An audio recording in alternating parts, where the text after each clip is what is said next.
안녕하세요. 하나님의 말씀을 배달합니다. 요교교회 박연석 목사입니다. 오늘 성경 읽기 본문은 출애굽기 10장에서 11장까지의 말씀인데요. 그 중에서 10장 1절에서 7절까지 봉독하고 함께 묵상하도록 하겠습니다. 여호와께서 모세에게 이르시되 바로에게로 들어가라.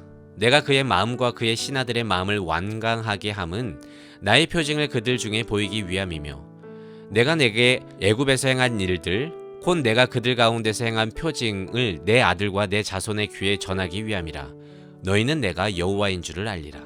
모세와 아론이 바로에게 들어가서 그에게 이르되 히브리 사람의 하나님 여호와께서 말씀하시기를 내가 어느 때까지 내 앞에서 겸비하지 아니하겠느냐. 내 백성을 보내라. 그들이 나를 섬길 것이라.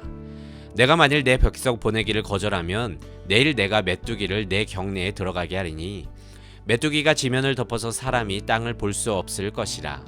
메뚜기가 내게 남은 그것 곧 우박을 면하고 남은 것을 먹으며 너희를 위하여 들에서 자라나는 모든 나무를 먹을 것이며 또 내 집들과 내 모든 신하의 집들과 모든 애굽 사람의 집들이 가득하리니 이는 내 아버지와 내 조상이 이 땅에 있었던 그날로부터 오늘까지 보지 못하였던 것이리라 하셨다 하고 돌이켜 바로에게서 나오니 바로의 신하들이 그에게 말하되 어느 때까지 이 사람이 우리의 함정이 되리이까. 그 사람들을 보내어 그들의 하나님 여호와를 섬기게 하소서. 왕은 아직도 애굽이 망한 줄을 알지 못하시니까 하고. 오늘 말씀은 10가지 재앙 중 8번째 메뚜기 심판을 내리기 직전에 모세가 바로에게 가서 더 이상 버티지 말고 이스라엘을 낳아줄 것을 제안하는 장면입니다. 근데 만약 그렇지 않으면 지금까지 당해온 것처럼 큰 재앙이 있을 거라고 말하는데요. 좋게 말해서 제안이지 이는 바로를 굴복시키는 부드러운 명령이었습니다. 하지만 바로는 모세의 제안을 아니 이 하나님의 부드러운 명령을 거절합니다. 생각해보면 지금의 우리야 성경을 통해 출애굽의 재앙이 10가지로 끝나는 걸 알고 있지만 모세와 바로는 지금의 심판이 몇 개가 더 있는지 알지 못합니다. 이게 10가지인지 20가지인지 지금의 싸움이 언제 끝날지 모르는 가운데 모세는 하나님께 순종하고 있고 바로는 끝까지 고집을 부리고 있습니다. 그 가운데 하나님은 말합니다. 2절입니다. 내가 애굽에서 행한 일들을 내 아들과 내 자손의 귀에 전하기 위함이라. 너희는 내가 여호와인 줄 알리라. 네, 그렇습니다. 어제도 묵상했지만 출애굽 과정 중에 일어나는 모든 이적들은 애굽에게는 재앙이지만 이스라엘에게는 표적입니다. 그러니까 이 똑같은 사건을 통해서 애굽은 창조주 하나님, 진짜 신이 누구인지 배우고 있고 이스라엘 또한 인생의 주권자, 구원자 하나님이 누구인지 알아가는 시간이라는 것입니다. 생각해보세요. 모세도 광야에서 40년 호송 세월을 보내다가 떨기나무에서 하나님을 막 만났고요. 이스라엘 백성들은 모세를 통해 하나님의 이야기를 듣고 바로와 대립하고 있는데 이들 역시도 막 하나님을 알아가고 있는 과정 중에 있다는 것입니다. 아, 하나님은 이런 분이구나. 그래서 이 출애굽기를 읽는 우리들도 그런 관점으로 묵상해야 합니다. 또한 하나의 관점이 더 필요한데요. 그것은 바로를 통해서 저렇게 하면 안 되는구나도 배워야 합니다.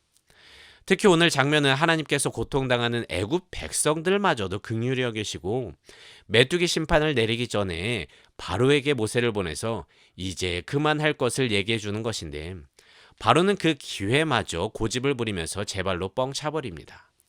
심지어 애굽의 신하들이 왕은 아직도 애굽이 망한 줄 알지 못하냐고 하소연하면서 모세를 그냥 내보내라고 애원했지만 바로는 이스라엘을 온전히 놓아주지 못했다는 것이죠. 그리고 우린 여기서 하나님이 어떤 분인지 먼저 알게 됩니다. 주님은 설령 상대가 애굽이라 할지라도 그들의 생명까지도 긍휼히 여기시는 분, 심판 중에도 구원의 손길을 내밀어 주시는 분이라는 것을 알 수 있습니다. 하지만 그런 자비의 주님임에도 불구하고 죄인들은 그 앞에서 끝까지 고집을 부리며 그 은혜의 기회를 놓치고 마는데요.